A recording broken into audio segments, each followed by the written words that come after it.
Oke, selamat datang lagi teman-teman di video tutorial. Kali ini kita akan review ya, latihan untuk peristiwa perpindahan, latihan chapter yang terakhir, diffusion mass transfer. Jadi akan mungkin beberapa contoh soal aja yang bisa jadi referensi lah. Walaupun eh, harapannya teman-teman juga belajar dari sumber lain, khususnya dari dosen ya, karena yang lebih possible keluar di ujian yang itu, kayak gitu. Oke, dan mungkin kayak biasa ya, aku nggak akan menyelesaikan sampai perhitungan. Kalian nanti boleh untuk menyelesaikannya masing-masing ya, sampai ke perhitungan. Tapi intinya bagaimana cara pengerjaannya aja itu yang perlu perlu dibahas kayaknya ya, di sini di tutorial ini. Ini ada beberapa soal dari buku yang kau ambil. Oke,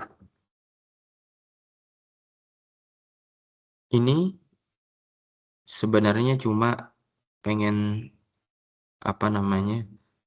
soal ini kan assuming air to be composed exclusively of oxygen and uh, nitrogen ya, with their partial pressure in the ratio. Nah, ini rasio di udara ya, 21% oksigen dan 79% nitrogen. Ditanya tentukan fraksi masanya. Ini kan basically cuma pelajaran untuk ya konversi satuan aja ya. Konversi satuan. Karena rasio ini their partial pressure in the ratio. Kita punya rasionya dalam tekanan parsial. Jadi tekanan parsial oksigen dibanding tekanan parsial dari nitrogen ya. Itu kita sudah dapat 0,21 per 0,79. Sekarang apa kaitannya? Pertama tekanan parsial dengan, kalau tekanan parsial itu kaitannya dengan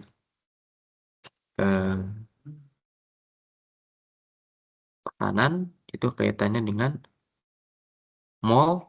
Nanti baru dari mol kita bisa konversi ke massa. Ya, ini penting juga untuk bisa mengetahui konversi satuannya.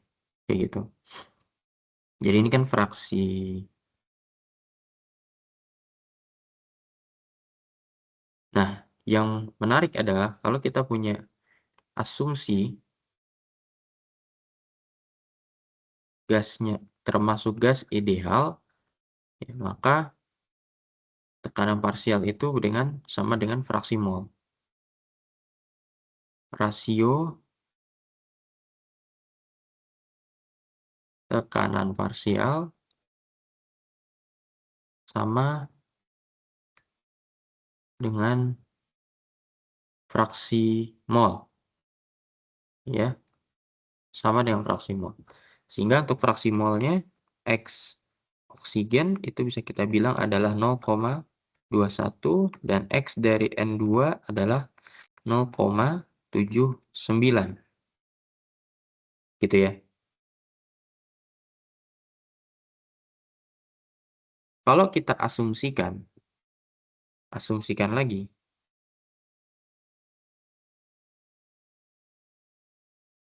kita punya asumsi kita punya 1 mol udara, berarti kan mol itu simbolnya apa ya? Berarti kan mol oksigen adalah 0,21 mol dan mol dari nitrogen 0,79 mol. Kayak gitu. Tinggal kita konversi aja ya, konversi mol kan adalah massanya dibagi gitu ya. massa dibagi molecular weight ya kalau nggak salah. Jadi nanti kita cari massa O2 yang mana itu mengalihkan mol. O2 dikali molecular weight-nya kalau nggak salah oksigen itu berapa ya? 32 ya kalau nggak salah. Kemudian cari juga massa dari N2, berarti kan mol N2 dikalikan N2 itu 28 ya kalau nggak salah ya. Kayak gitu. Nanti kalau kita jumlah, kita akan dapat massa total. Massa total atau M besar. Sehingga nanti fraksi massa oksigen adalah massa oksigen dibagi massa total, kemudian fraksi massa dari nitrogen ya, itu adalah massa nitrogen itu sendiri dibagi massa total. Kayak gitu. Jadi konvensi-konvensi satuan biasa aja. Oke, kita lihat mungkin ke soal berikutnya. Nah, ini estimate value of the mass diffusivity for binary mixture of the following gases. Ini sebenarnya tinggal cari data ya, atau baca grafik sebenarnya. Ini sorry, mungkin aku nggak usah bahas ini ya. Ini kan cuma tinggal antara baca grafik ya, dan atau ya, lihat data. Sorry, ini aku kayak salah ambil soal. Karena ini cukup basic ya untuk menentukan, ini nggak perlu gimana-gimana. Kita cuma butuh grafik yang sesuai dan juga data yang sesuai.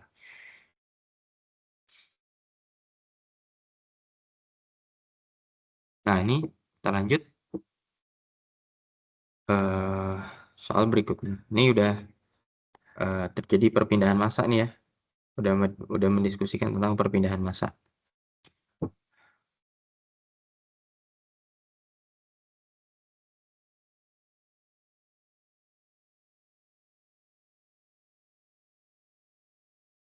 An open pan of diameter 0,2 dan height 80 mm di above water at 27 derajat Celcius,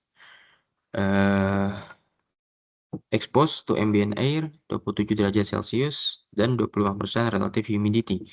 Determine the evaporation rate. Assuming that only mass diffusion occur, determine the evaporation rate considering bulk motion. Oke, jadi kita di sini harus mengconsider bulk motion juga daripada udaranya. Jadi ini soal klasik ya sebenarnya tentang perpindahan massa, tentang penguapan di dalam tabung atau panci. Ya. Kita punya panci di sini. Kita diminta untuk membandingkan dua kondisi perhitungan.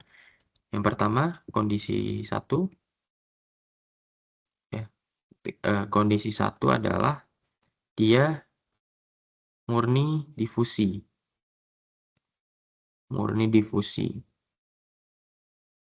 Ya.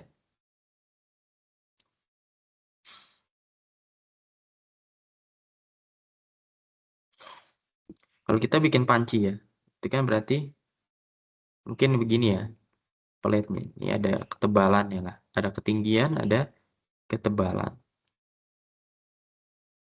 Gitulah ya. 0,2 meter diameternya, ini ada diameter. Kemudian ada high-nya, L-nya.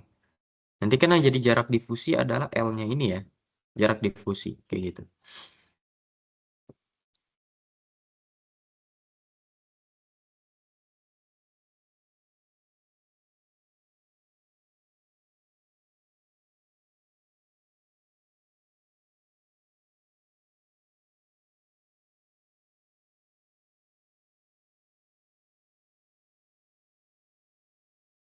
Nah,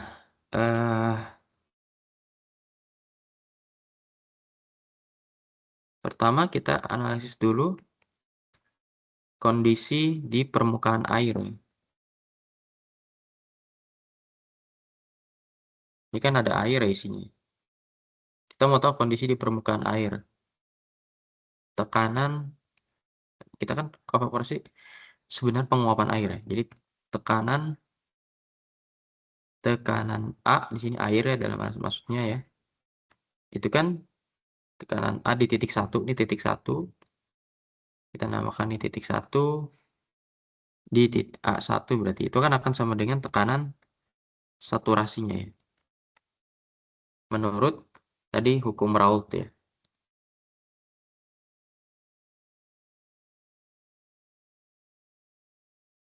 Gitu. Dan kalau kita cari karena saturasi air di suhu 27 derajat Celcius ini perlu dicari.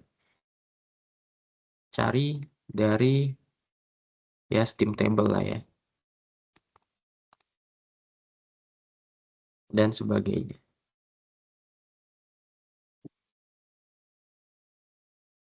Nah, kalau di titik 2 itu adalah di atasnya kita ambil. Yang expose to the ambient air. Itu dia punya relative humidity-nya 25%.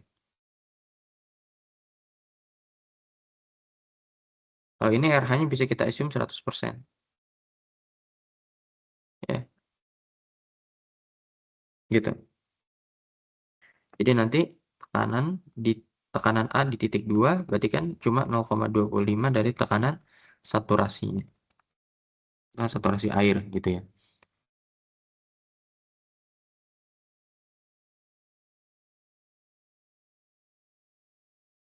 Berikutnya kita mau tahu kalau dia evaporation rate-nya ya.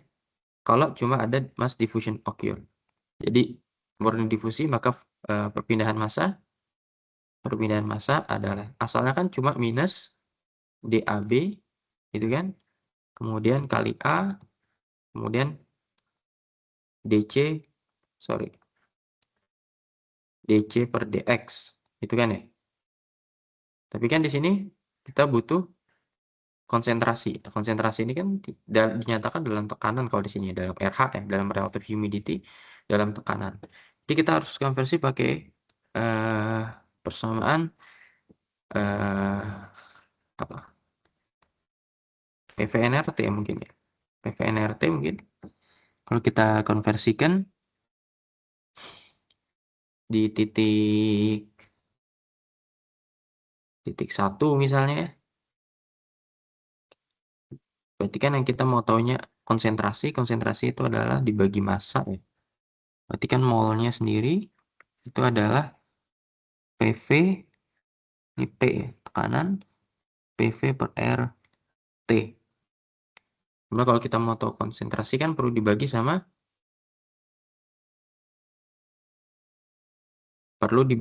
volume ya. N per V itu adalah konsentrasi, maka kita harus bagi juga dengan volume. Nah, bisa kita coret, sehingga konsentrasi itu bisa dicari dengan P per RT. Ya. Jadi ini bisa kita ganti jadi minus DAB kali A, D, C-nya adalah P per RT per dx. Kalau kita keluarin yang konstan kan R sama T-nya konstan, P-nya tidak konstan karena ada beda di sini. Ini adalah dp-nya. Jadi kita punya minus DAB kali A per RT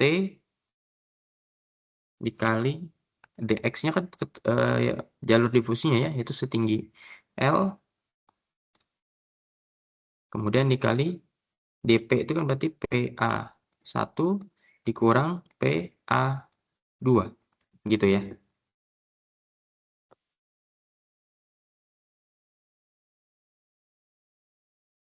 Nah, nanti setelah kita udah tahu berapa lajunya ya.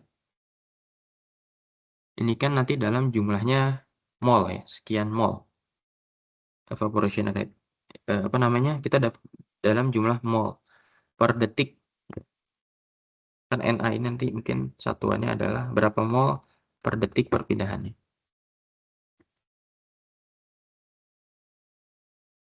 Nah, kalau kita mau tahu laju evaporasi, nah kita konversi. Ini udah boleh ya, tapi kalau mau pakai massa juga boleh. Jadi kita misalnya kalau kita mau pakai massa, maka kita tinggal mengalihkan dengan molecular weight ya, kali dengan MW. Ini juga udah bisa kayak gini. Nah, yang kedua, kalau kita memperhitungkan bulk motion, kan di dunia nyata sebenarnya uap air yang bergerak ke atas tadi bisa mendorong gas-gas di udara ya. Jadi ada flux dari aliran bulknya tadi. Nanti persamaannya cukup kompleks jadinya ya. Kita pakainya yang mana? Sebentar. Kita pakainya yang bulk motion. Itu berarti yang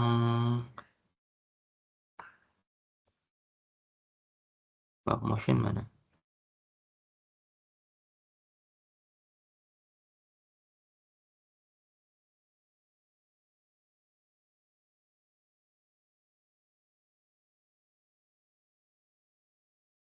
Nah, ini ya. Jadi ada adveksi di sini. Ada carried by bulk motion. Jadi kalau kita rearrange persamaannya, kita bisa dapat untuk bagian yang kedua itu dengan bulk motion ya.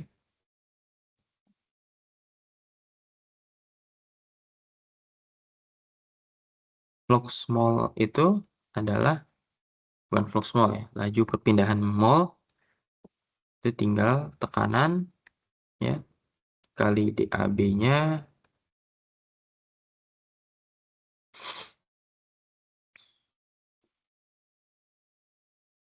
kemudian dikali tadi ya, A-nya per ini ada minus DAB ya. Kemudian ini sama R kali RT kali L gitu ya. Nah, kemudian di sini dia bukan pakai D biasa tapi pakai ln dari P min PA2 per P min PA1. Jadi kalau kita lihat diturunkan dari hasil integrasi ya, persamaan ya ini ya. Jadi mengandung ln konsentrasi kali DAB per L, kita kali A karena dia bentuknya flux. Ya, ini evaporation ya, in a column. Formulanya pakai ini ln 1 ini sebenarnya ini kan pakai fraksi massa ya. Sorry, pakai fraksi mol. Ini kalau kita konversi ke tekanan tinggal kita ganti kayak tadi ya, di yang dijelaskan. Kayak gitu. Jadi nanti kita bisa tahu berapa Na-nya dan dari Na ini lagi-lagi kita bisa konversi ke massa gitu ya. Oke. Itu kemudian kita coba lihat lagi soal yang ketiga.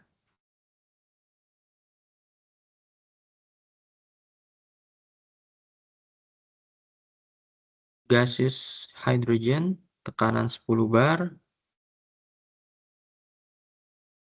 Kemudian suhu 27 derajat Celcius disimpan pada tangki spherical, tangki bulat, diameter 100 mm, punya steel wall 2 mm ketebalannya. The molar concentration of hydrogen in the steel 1,5 kmol per meter cubic at the inner surface and negligible at the outer surface. While the diffusion coefficient of hydrogen in steel approximately 0,3, what is the initial rate of mass loss of hydrogen by diffusion through the tank wall? What is the initial rate of pressure drop within the tank? Inti kita menyimpan dalam satu tangki gitu ya. Tangkinya katanya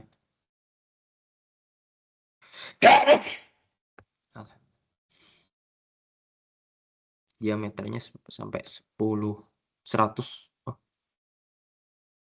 mm aja sebenarnya. Ini dindingnya punya ketebalan ya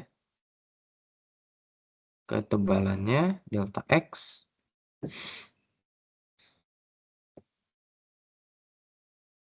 Ini bukan silindrikal ya, tapi spherical, sorry. Tangkinya spherical. Tangkinya bulat, berbentuk bola. Kayak gitu. Dan dia punya ketebalan untuk dindingnya. Nah, ini ketebalannya ada ya, delta X-nya ada di sini.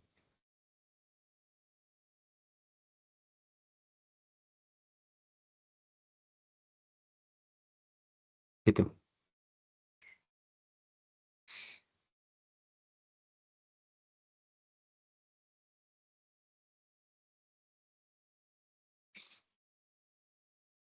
Oke, maka kita tinggal melakukan apa namanya?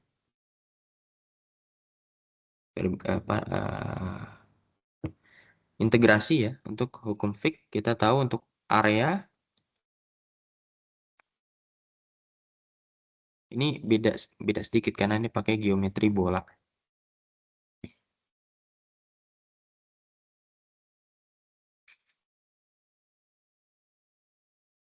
Jadi kalau kita ingat jumlah perpindahan massa itu kan basically minus DAB kali A DC per DX. Gitu kan ya? Kalau ini bukan DX mungkin ya, karena ini kan spherical atau bola, jangan DX lah. Kenapa hapus gini? Nah, ini delta R berarti. Arahnya ke arah radial. Jadi kalau bola, ini kita ganti DR. Dan kita tahu A itu adalah luasnya kan 4pi R kuadrat ya.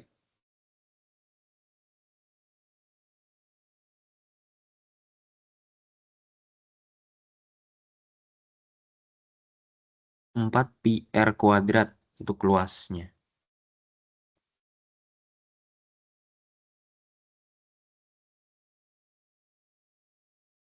Oke.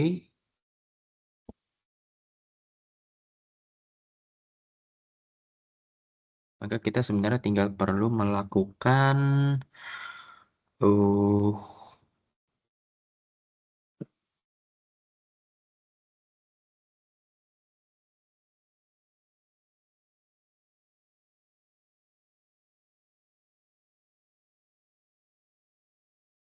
perlu melakukan integrasi sebenarnya.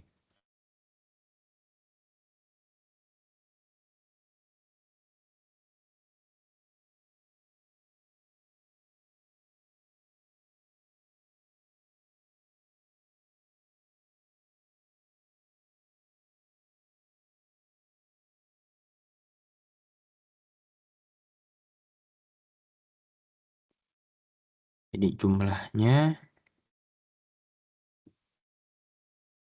itu jumlah molnya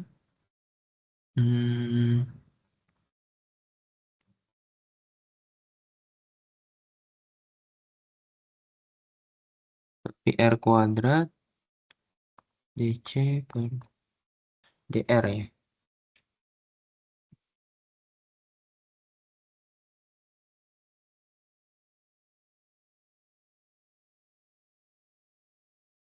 Kalau dikali sama DR, sebentar, kalau dikali sama DR di DC, ini harus DR, dicari DR kuadrat jadinya di integral. Bukan ini berarti harus. Tapi geometri bola itu nanti ini agak rumit ya. Emang nggak dibahas juga di buku sebenarnya. Dia aku ambilnya soalnya. Kalau nggak salah tapi benar begini dia.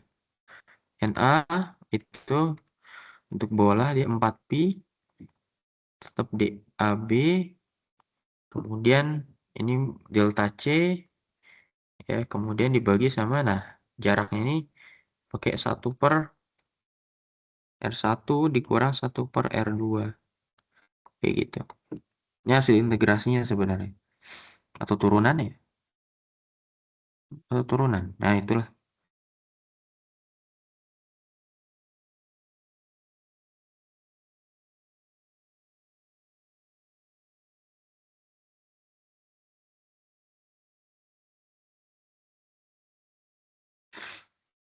Jadi kalau R1 itu berarti kan yang sini, ya ini R1-nya, nanti ada R2-nya, itu yang nembus.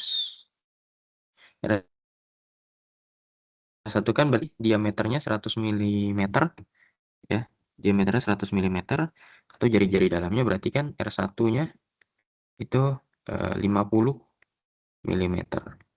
Kalau R2 berarti kan 50 mm tambah berapa tuh ketebalannya? 2 mm. Berarti kan jadinya 52 mm. Nah, angka ini diinput ke sini. Diinput ke sini nanti akan dapat berapa ya NA-nya itu.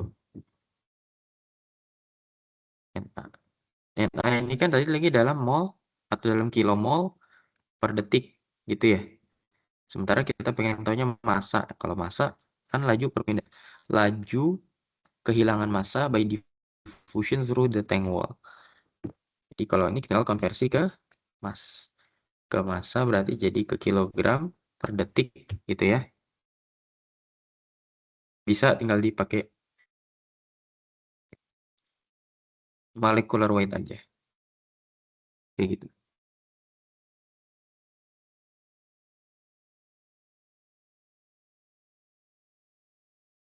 Kalau yang kedua tentukan pressure dropnya ya kita pakai gas ideal aja kayak tadi PV, nRT ya. Kalau kita cari pengen tahunya tekanan aja berarti kan tekanan itu nRT per V. Karena pengen tahunya laju rate kita bagi dengan waktu ya berarti. Jadi dP per dt. Kalau di sini kan yang bisa di per dt-in kan R nggak bisa, T nggak bisa, V juga nggak bisa, yang bisa cuma mol. Kayak gini. Ya. Nah, dN per dt ini sebenarnya adalah ini, Na. Ya. Ini sama dengan perubahan mol per waktu. Kayak gitu. Ini tinggal input ini ke sini. Jadi nanti dapat dP dt-nya adalah RT per V dikali Na tadi. Ya.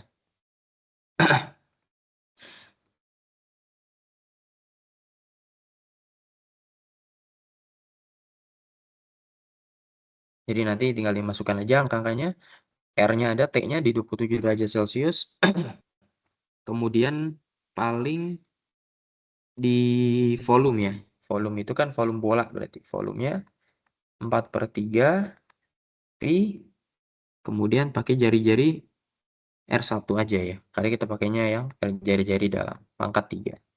Oke? Mungkin itu latihan soal. Intinya ini ada beberapa soal lagi sebenarnya. Hanya ini ya. Kayak gini, consider interface between atmospheric air and a body of water. More and mass fraction at the air side of the interface. Ini udah dibahas tentang interface. Bisa pakai Raoult. Ya, Raoult. Atau bisa pakai apa tadi, Henry. Ya, gitu. What are the mole and fraction at the air side? Mole and mass fraction of water dan of oxygen at the air side of interface. Tinggal cari namanya, pokoknya hubungannya dengan tekanan parsial ya. At the water side of the interface tentukan, nah ini juga bisa the atmospheric air may be assumed to contain 20,5% oxygen by volume. Ini udah tahu rasionya, jadi bisa tahu fraksinya, ini bisa dihitung. Tapi ya beginilah soal-soal perpindahan massa, nggak begitu nyentuh hukum Fick-nya kalau di buku ini ya. Nanti silakan dicari aja yang emang menyentuh hukum Fick-nya. Kayak begini, ini cukup mirip ya. Jadi kita punya kita udah punya X-nya, kita udah punya DAB-nya, kita punya K-nya, ini laju reaksinya, kemudian ketebalannya, kita bisa menghitung pakai yang rumus catalytic surface gitu. Jadi pakai yang mass diffusion equation ya. Gitu. Yang D AB D kuadrat C per DX kuadrat ya, tambah nanti ada generasi ya, atau ada karena ini katalitik Jadi ini ada reaksi dikurang K C gitu ya, sama dengan ini ada steady state kah? Kalau nggak ada, berarti ada rho, kok rho sih? Iya rho ya nggak salah ya. Mana ya? Aku agak lupa juga persamaannya. Yang ada katalitik. Oh ini ya. Jadi sama dengan ini. Di permukaan. Surface condition. At jadi ini bisa sama dengan 0 aja lah diasumsikan ya. Diasumsikan 0, jadi nanti ini sama kedua ruas ini. Jadi besar difusi dengan laju reaksi katalitik yang terjadi kayak gitu. Oke, ini latihan aja, silahkan dicoba soal-soal yang ada. Lagi-lagi sebenarnya pengayaan bukan cukup ya, sangat bisa, basisnya adalah menguasai hukum Fick untuk melihat bukan neraca pasar, untuk melihat konsep-konsep yang secara umum dipakai gitu ya. Oke, mungkin itu aja untuk tutorial, semoga bermanfaat. Sampai jumpa lagi, semoga sukses di ujiannya teman-teman.